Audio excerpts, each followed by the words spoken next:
In a small village nestled between two great mountains, there lived an old man named Kaito. Kaito had spent his entire life by the river that flowed through the village, watching it change with the seasons. As a young boy, he had learned to fish and swim in its waters. As a grown man, he had built his home beside it and raised his family there. Years passed, and Kaito grew old. His children had long since moved away, and his wife had passed on. The village was no longer the thriving community it once was. But Kaito remained, tied to the river that had been his constant companion throughout his life. One day, as Kaito sat on the riverbank, watching the sunset, he felt a sense of sadness wash over him. He realized that his time on this earth was coming to an end. The river, which had seen him through so much, seemed to be calling to him. As the stars began to twinkle in the night sky, Kaito stood up, his old bones creaking with effort.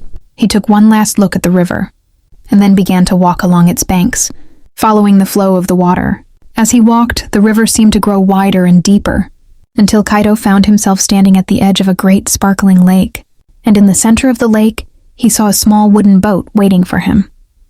Without hesitation, Kaito stepped into the boat and began to row across the lake. The water was calm and peaceful, and the stars shone brightly above him. As he reached the middle of the lake, Kaito looked up at the stars and felt a sense of wonder and awe. He realized that he was not ending his journey, but rather beginning a new one. The boat carried him to the other side of the lake, where a beautiful garden, filled with cherry blossoms and vibrant flowers, awaited him. And in the center of the garden, Kaito saw a figure, a young boy, who looked up at him with curious eyes. "Welcome, old man," the boy said with a smile. "I have been waiting for you.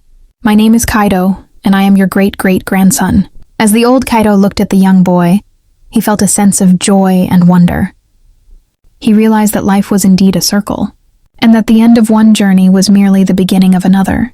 And with that, the old Kaito smiled, and began a new chapter in his life, surrounded by the beauty and wonder of the garden and the love of his family.